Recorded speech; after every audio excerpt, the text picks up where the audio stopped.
Hello student, welcome to my YouTube channel. मैं देवेंद्र कुमार आपके लिए लाया हूँ बीसीए का मैथ।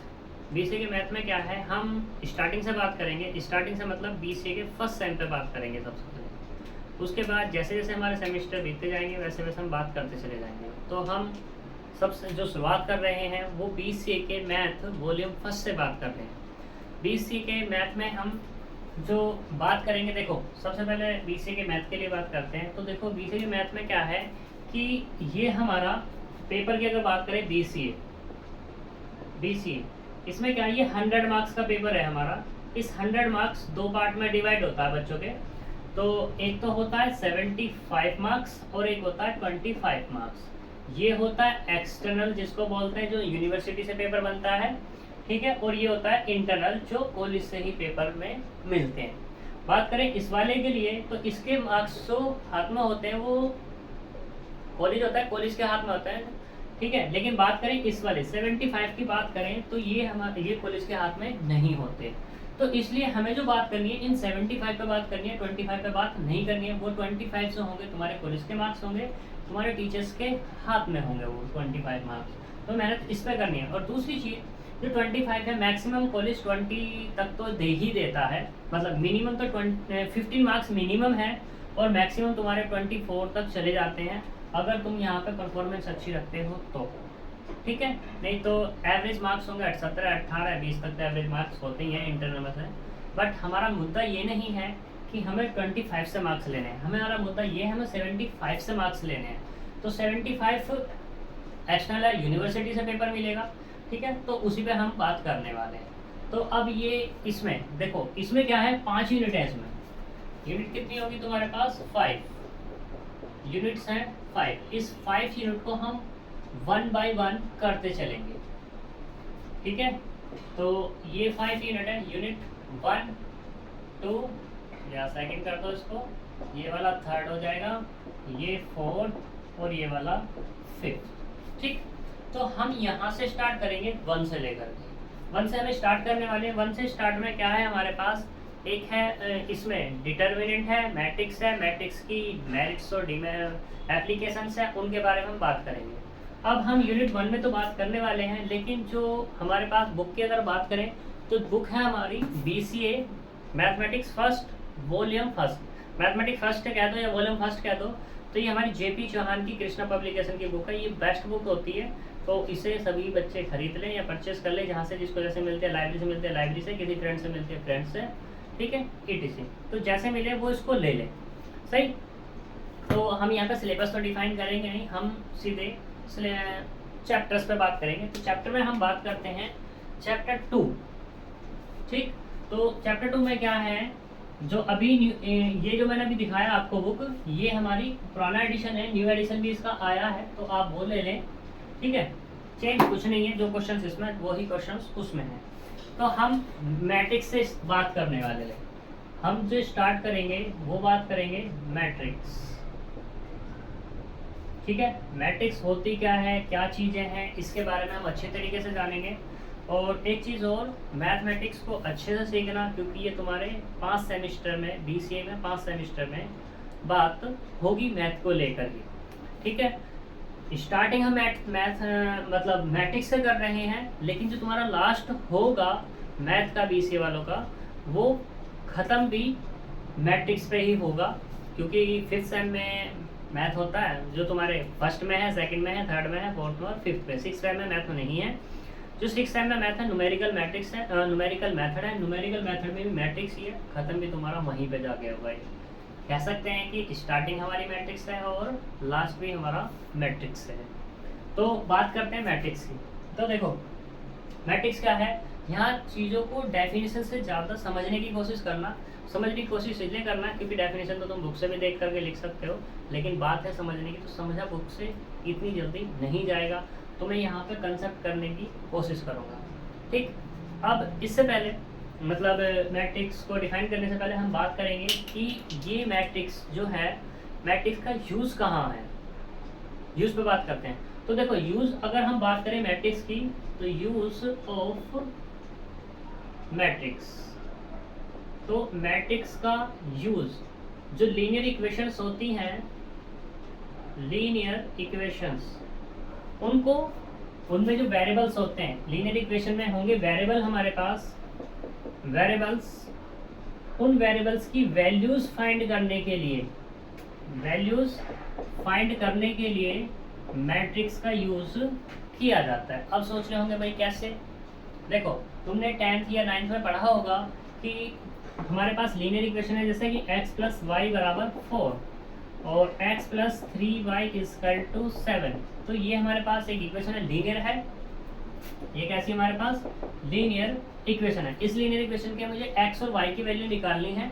तो ये कैसे निकलेगी, किस तरीके से निकलने वाली है, तो यहाँ पे 9th 10th में तुम 4 मेथड पढ़ के आए हो। 4 मेथड कौन से, एक तो ग्राफिकल मेथड है, सब्स्टिट्यूशन मेथड है, एलिमिनेशन मेथड है और क्रॉस रेशो रूल है। तो ये 4 मेथड से तुम वहाँ पे इसको कर आए हो। तो यहाँ पे इस ये जो हमारे पास लीनियर इक्वेशंस दी है, सिस्टम ऑफ लीनियर इक्वेशन दिया हुआ है, इसकी वैल्यू तुम वहाँ से 4 से निकाल सकते हो। लेकिन बात करें कि जब हम वहाँ 4 से निकाल सकते हैं तो इस मैट्रिक्स की क्यों जरूरत पड़ी। तो देखो मैट्रिक्स की जरूरत इसलिए पड़ी क्योंकि वहाँ पर सिर्फ 2 वेरिएबल का तुमने सॉल्यूशन किया है। अब बात करें ग्राफिकल की, तो ग्राफिकल क्या है, 2 वेरिएबल के लिए ही बेस्ट है। अगर वहाँ पे 3 वेरिएबल तुम ले आओगे तो वो मेथड वहाँ पे काम कर जाएगा, सारे नहीं करने वाले लेकिन कुछ मेथड वहाँ काम कर जाएंगे, ठीक है। जैसे कि ग्राफिकल है, ग्राफिकल वहाँ 3 के लिए नहीं काम करेगा। तो ऐसे ही अगर 4 आ जाए तो 4 के लिए सारे के सारे तुम्हारे क्या होंगे, बड़े टिपिकल हो जाएगा। सिर्फ एक एलिमिनेशन मेथड आएगा जो तुम्हारा क्या होगा, काम करेगा वहाँ पे, ठीक है। सब्स्टिट्यूशन मेथड तो वहाँ से काम नहीं करेगा, लेकिन कर भी जाएगा, लेकिन प्रोसीजर बहुत लंबा बैठ जाएगा उसका। तो इन सभी की कठिनाइयों को देखते हुए एक किसका इन्वेंट हुआ मैट्रिक्स का। तो मैट्रिक्स में मैट्रिक्स की हेल्प से ये जितनी भी हमारे पास लीनियर इक्वेशंस में वेरिएबल्स होंगे उन वेरिएबल्स की वैल्यू को आसानी से फाइंड किया जा सकता है, ठीक है। तो इसीलिए मैट्रिक्स का यूज मोस्ट इम्पोर्टेंट माना गया। अब तुम्हारे पास 3 की 4 की 5 की कितनी भी आ जाओ, लेकिन जब तुम मैट्रिक्स सीख लोगे तो मैट्रिक्स के बारे में जान लोगे तो मैट्रिक्स की हेल्प से उन वेरिएबल्स की वैल्यू को फाइंड कर सकते हो। तो ये हमारा मोस्ट इम्पोर्टेंट है मैट्रिक्स, ठीक है, इसके लिए लीनियर इक्वेशंस को सॉल्व करने के लिए, सही। तो अब हम बात करते हैं, जानते हैं मैट्रिक्स के बारे में, मैट्रिक्स होती क्या है। तो देखो अब तुम सोच रहे होंगे कि भाई कैसे किस तरीके से इनकी वैल्यू फाइंड करेंगे। देखो स्टेप बाय स्टेप सारी चीज़ें हम बताते चलेंगे। हम यहाँ पे पहले बात करते हैं मैट्रिक्स को डिफाइन करने की, कि मैट्रिक्स को डिफाइन कैसे करेंगे। तो देखो डेफिनेशन तुम्हारी लिखी हुई है, वहाँ पे लिख ही लेना। तो मान लो तुम्हारे पास ये है, लेट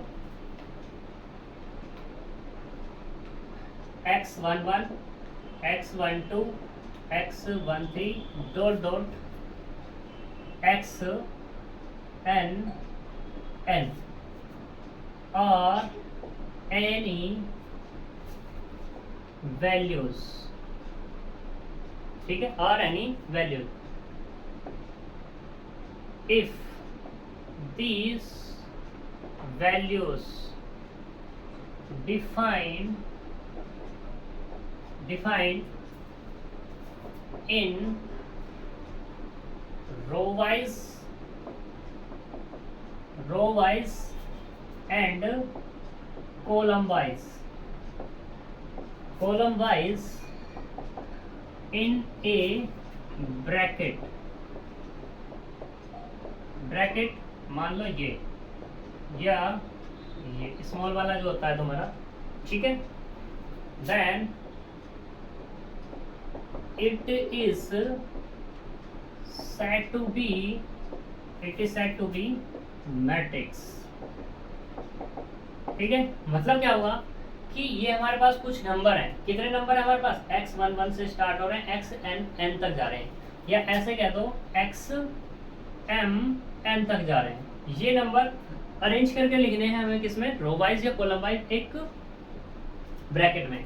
तो कैसे, देखो दैट इज मतलब ये है x11 x12 x13 dot dot x1n, सही, x21 x22 x23 dot dot x2n, ऐसे ही x31 x32 x33 dot dot x 3n। फिर यहाँ पर हम चले एक्स एम तक, x M1, x M2, x M3 dot dot x M और ये n। तो देखो ये जो है हमारे पास ये रो हो गई पूरी की पूरी, और ये क्या हो गई तुम्हारी कॉलम हो गई। ठीक, हमने इसको ब्रैकेट लगा दिया यहाँ पे ये। ठीक, तो ये जो हमारे पास बना है इसी को क्या बोलेंगे हम, क्या बोलेंगे, मैट्रिक्स। क्या बोलने वाले, मैट्रिक्स बोलने वाले। क्लियर इतनी बात। अब देखो ये क्या है तुम्हारे पास, ये है R1 रो, ये है तुम्हारी R2 रो, ये है तुम्हारी R3 रो डॉट डॉट, और ये है तुम्हारी RM रो। इसकी बात करें, ये C1 कॉलम, ये वाली C2 कॉलम, ये वाली C3 कॉलम डॉट डॉट, ये वाली CN कॉलम्स। यहाँ तक कोई दिक्कत। ठीक, तो देखो हमने जो हमारे पास ये नंबर्स थे, इन नंबर्स को किसमें डिनोट कर दिया, रो वाइज और कॉलम वाइज। तो ये जो हमारे पास मिला है ये क्या कहलाएगा, तुम्हारा मैट्रिक्स कहलाएगा। अब देखो इसको लिखने का नोटेशन है कि ये मैट्रिक्स है, इसमें रोज कितनी है m और कॉलम कितनी है n। तो यहाँ पे डिफाइन करते हैं ऐसे, जितनी रो है वो पहले लिखते हैं और मल्टीप्लाई कर देते हैं किसकी, कॉलम की। मल्टीप्लाई कर देते हैं किसकी, कॉलम की। तो ये मैट्रिक्स बन जाएगी। इसको डिफाइन करने का ये तरीका है। जो स्टार्टिंग में होता है इसको ये डिफाइन करता है रोज को, नंबर ऑफ रोज, और ये डिफाइन करता है नंबर ऑफ कॉलम्स। ठीक है, कॉलम्स। क्लियर इतनी बात। ये तो हो गई तुम्हारी मैट्रिक्स। अब इसको शॉर्ट फॉर्म में भी लिख सकते हैं। शॉर्ट फॉर्म में कैसे लिख सकते हैं, तो उससे पहले नोटेशन की बात करते हैं। Notation, matrix always denoted by capital letters। Capital letters से ऑलवेज डिनोट करते हैं। फॉर एग्जांपल ये जो मैट्रिक्स हमने ली है इसको हम ए से डिफाइन कर देंगे। यहाँ तक कोई दिक्कत। तो ये आ गई हमारी मैट्रिक्स। अब ये बात करते हैं कि भाई इतनी बड़ी मैट्रिक्स हर बार लिखनी जरूरी तो है, लेकिन क्या पॉसिबल है लिखनी। तो इसको हम, इस समस्या को हम छोटा सा करते हैं। तो उसके लिए यानी कि अब हम बात करेंगे मैट्रिक्स की शॉर्ट फॉर्म। तो शॉर्ट फॉर्म हम इस तरीके से लिख सकते हैं।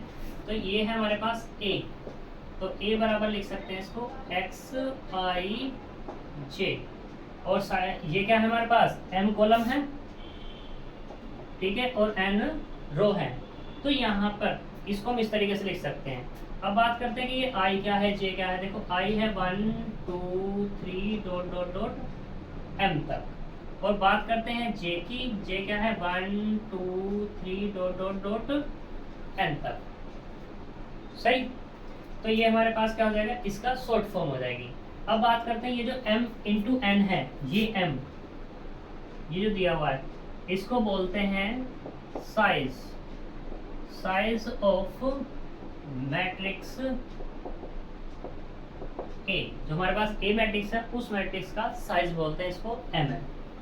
ठीक है, एग्जांपल से क्लियर करते हैं। देखो उसको रफ करते हैं।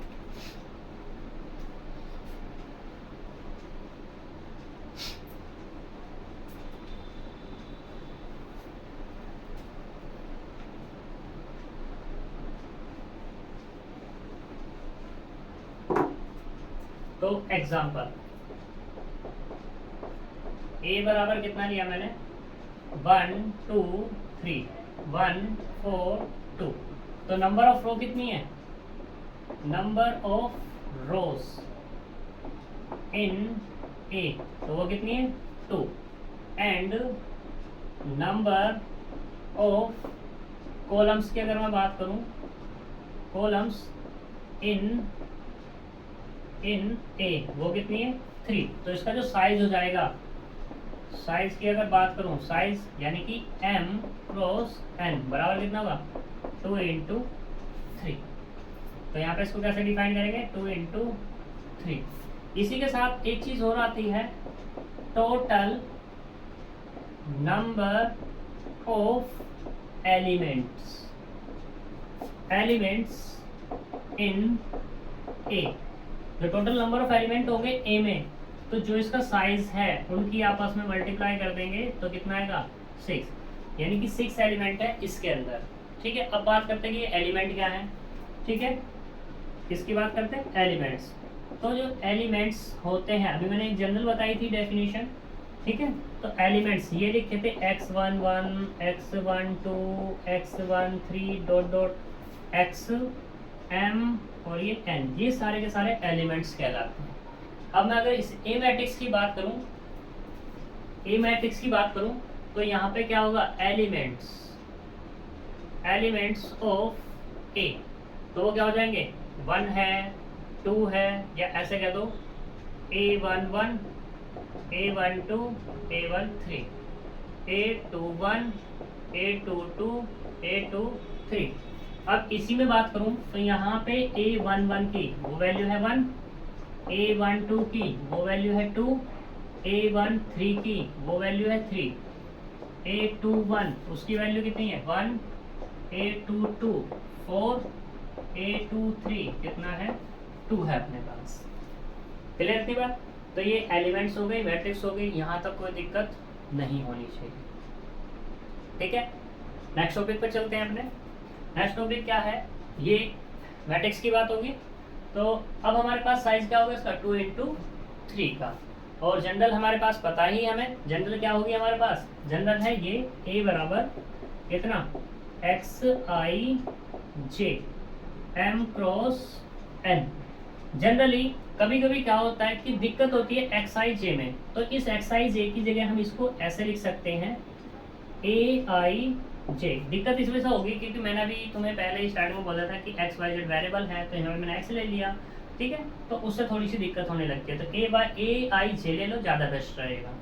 ठीक है, तो अब हम AIJ पे ही बात करने वाले होंगे, और I तुम्हें पता ही है कहाँ से कहाँ तक, I बराबर 1 2 3 डॉट डॉट कहाँ तक है M तक, और J बराबर है 1 2 3 डॉट डॉट N तक।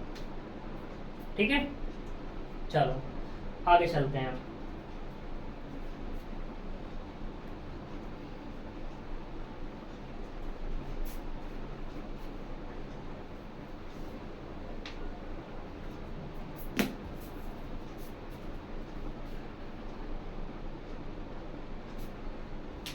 तो देखो, अब यहाँ टाइप्स ऑफ मैट्रिक्स पे बात करते हैं।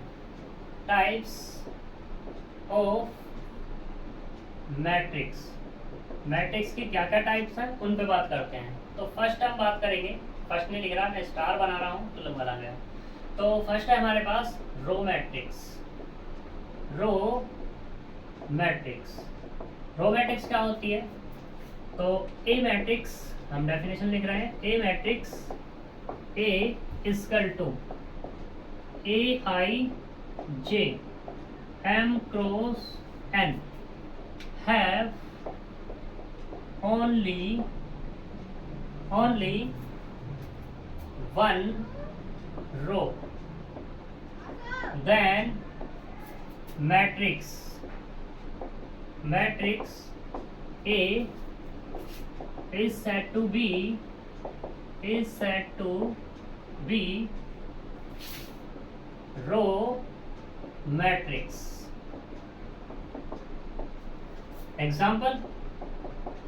एग्जाम्पल के तौर पे A बराबर 1 2 3, तुम देख सकते हो एक रो है और 3 कॉलम है, यानी कि ये R1, ये वाली C1, ये C2 और ये वाली C3, ये ठीक है, और ये वाली कॉलम। क्लियर थी बात। और ले सकते हो B बराबर, एग्जाम्पल तो जितने चाहो उतने ले लो, यहाँ पे A B C और ये D, तो साइज क्या होगा इसका 1 × 4 का साइज हो जाएगा। क्लियर है इतनी बात। ऐसे ही जैसे हमने रो मैट्रिक्स पे बात की है, वैसे ही अब हम बात करेंगे कॉलम मैट्रिक्स पे। कॉलम मैट्रिक्स क्या होगी हमारे पास,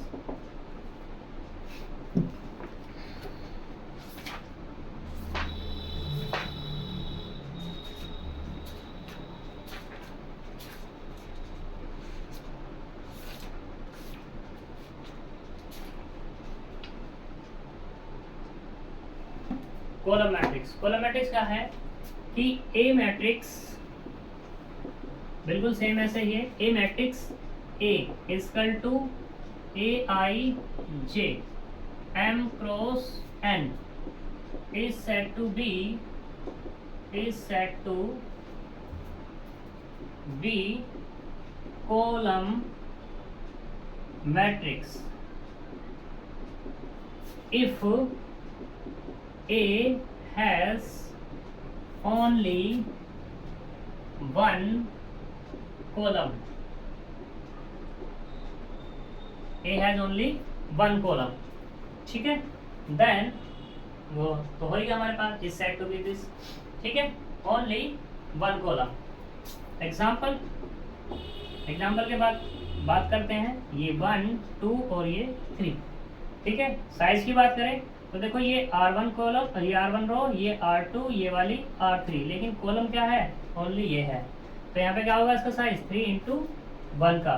दूसरा B, ऐसे कह सकते हैं A और ये B, तो दो है यहाँ पर रो और एक है यहाँ पर कॉलम। क्लियर की बात, ये हो गई हमारी रो मैट्रिक्स। यहाँ तक कोई प्रॉब्लम?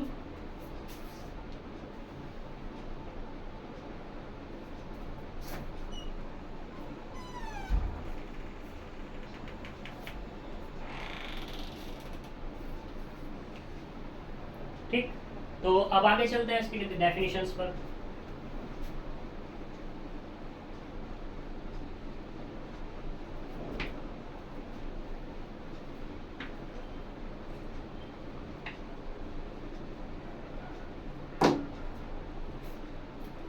अब बात करते हैं यहाँ पर square matrix. Square matrix, A matrix A is said to be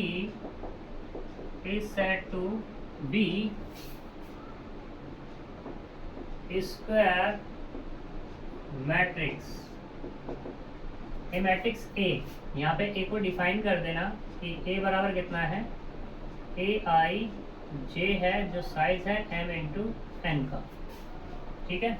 लो ऐसे कह देना m × n is said to be square matrix if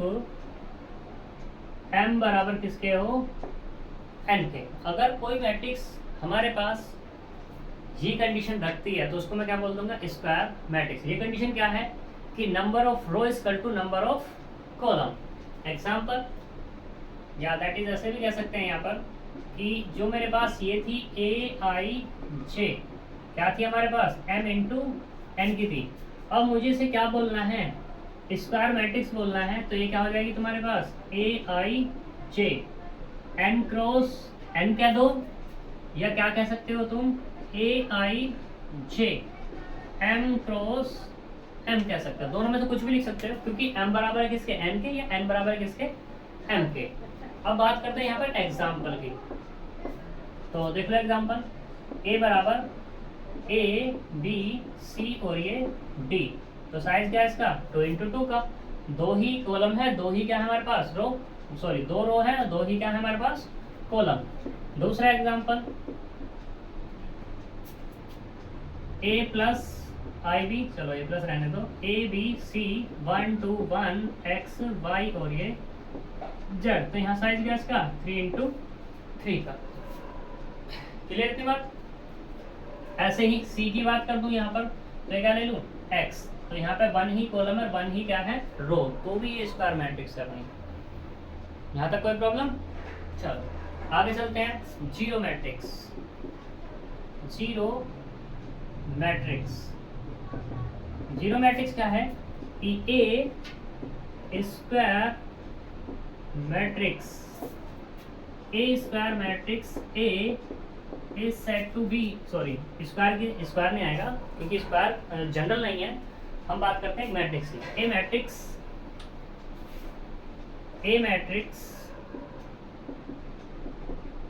A equal to A I J m × n is said to be zero matrix या इसका ऐसे बोल सकते हैं null matrix,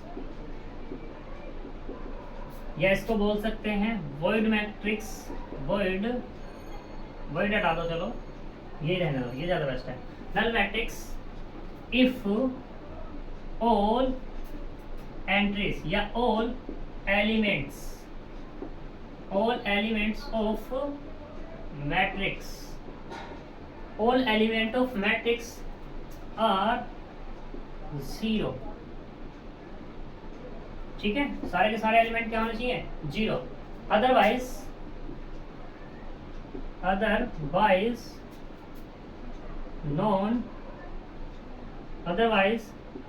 it is said to be non-zero matrix। ठीक है, यानी कि सारे के सारे एलिमेंट क्या होने चाहिए? उसके जीरो होने चाहिए, तभी जीरो मैट्रिक्स है, अदरवाइज जीरो मैट्रिक्स नहीं है। एग्जांपल से बात करते हैं।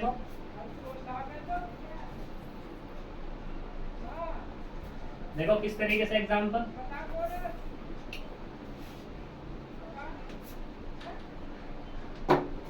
तो यहाँ पे मान लो तुम्हारे पास ये है एग्जांपल के तौर पे, एग्जांपल a बराबर 0 0 0 0, साइज का इसका 2 इंटू 2 का, ऐसे ले सकते हो। b बराबर 0 0 0 0 0 0 0 0 0, तो ये क्या होगी तुम्हारे 3 इंटू 3 की, अभी तो स्क्वायर चल रही थी। सी नॉन स्क्वायर वाली भी ले लो, एक 0 0 0 0 0 0, यहाँ पे कितना 2 इंटू 3। ये सारी की सारी क्या है तुम्हारी? स्क्वायर मैट्रिक्स है। इस तरीके से, सॉरी स्क्वायर नहीं, जीरो मैट्रिक्स है। अब जीरो मैट्रिक्स तुम्हारी स्क्वायर भी हो सकती है और नॉन स्क्वायर भी। देख सकते हैं स्क्वायर कब होगी? जब क्या होगी? रोज कॉलम बराबर होगी, और नॉन स्क्वायर तब होगी जब रोज कॉलम बराबर नहीं होगी। क्लियर इतनी बात? तो यहाँ पर ये क्या होगी तुम्हारी? Zero matrix. सही, आगे चलते हैं, आगे बढ़ते हैं।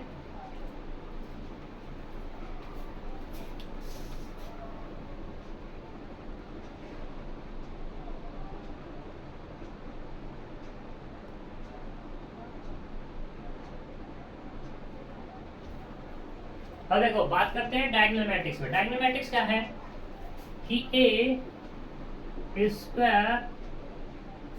Square matrix A is said to be diagonal matrix if all non-diagonal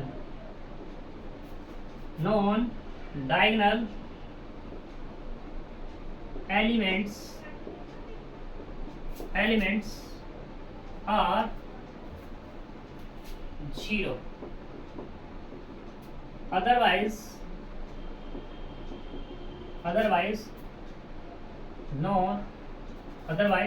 non-diagonal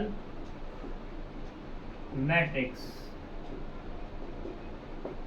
ठीक है, एग्जाम्पल कैसे? देखो a बराबर मैंने ले लिया 2 0 0 0 4 0 0 0 और ये 6, साइज क्या इसका 3 इंटू 3। ठीक, तो यहाँ पे ये जो है ये कहलाएगा डायगोनल। ये क्या कहलाता है तुम्हारा? डायगोनल। ठीक, इस डायगोनल से ऊपर और डायगोनल से नीचे क्या है? सारे के सारे एलिमेंट जीरो है, तो इसलिए डायगोनल मैट्रिक्स है। अदरवाइज जैसे मान लो अगर तुम ये ले लो, तुम यहाँ पर b 2 1 0 0 4 6 0 0 0 और ये 2, तो देख सकते हो डायगोनल है ये तुम्हारा। इससे ऊपर सारे एलिमेंट जीरो नहीं हो रहे, इससे नीचे तो बेशक हो रहे लेकिन ऊपर नहीं हो रहे, तो ये क्या कहलाएगी तुम्हारी? Non diagonal matrix. क्लियर इतनी बात? डायगोनल और नॉन डायगोनल। अब बात करते हैं कि ये सोच रहे होंगे बच्चे कि भाई ये डायगोनल कैसे हैं। देखो डायगोनल उसी मैट्रिक्स का निकलेगा। सबसे पहली बात ये कि डायगोनल किस मैट्रिक्स का निकलेगा? डायगोनल उसी मैट्रिक्स का निकलेगा जो स्क्वायर मैट्रिक्स होगी। तो पहले अब यहाँ पे इसकी बात करें तो यहाँ पे स्क्वायर मैट्रिक्स है या नहीं है, तो इसलिए इसका डायगोनल निकलेगा, अदरवाइज डायगोनल नहीं निकलेगा। फॉर एग्जांपल की अगर मैं बात करूँ तो मैंने मान लो C 1 0 0 0 1 0, ठीक, ये मैट्रिक्स लिए, साइज क्या इसका 2 इंटू 3 का, तो यहाँ पर इसका डायगोनल फाइंड नहीं होगा, ठीक है। डायगोनल किसका होगा, ओनली स्क्वायर मैट्रिक्स का। अब बात करते हैं डायगोनल क्या है। तो देखो जो इसके बीच वाले टर्म्स हैं, यानी कि इससे पहले हम बात करते हैं डायगोनल एलिमेंट। डायगोनल एलिमेंट्स होते क्या हैं उसके बारे में बात करते हैं। तो देखो यहाँ पे साइड ये क्या है, A11 बराबर कितना 2, A22 बराबर 4, A33 बराबर कितना है 6। तो ये सारे के सारे जो हैं ये डायगोनल एलिमेंट्स हैं, इन्हीं के कारण ये क्या कहलाएगी, तुम्हारी डायगोनल मैट्रिक्स कहलाएगी। अब देखो इस वाली में तुम्हें A11 तो मिल गया, ठीक है, A22 भी मिल गया, लेकिन क्या A33 मिल पाया, नहीं मिलेगा, क्योंकि इसके पास 3 कॉलम है और 2 रो हैं। 33 तभी मिलेगा जब तुम्हें क्या, तुम्हारे पास क्या होगा 3 इंटू 3 होगा, सही। तो ये तुम्हारा क्या होगा, डायगोनल क्या हो जाएगी, तुम्हारी डायगोनल मैट्रिक्स हो जाएगी। अब बात करते हैं कि किसी का डाउट ये होने लगे भाई क्या जो नॉन डायगोनल एलिमेंट हैं वो सारे जीरो तो हैं, वो तो एक अंडरस्टूड सी बात होगी, वो उस पर रेस्ट्रिक्शंस होगी। क्या डायगोनल एलिमेंट जीरो हो सकते हैं, तो देखो हो सकते हैं, उसमें कोई दिक्कत वाली बात नहीं है।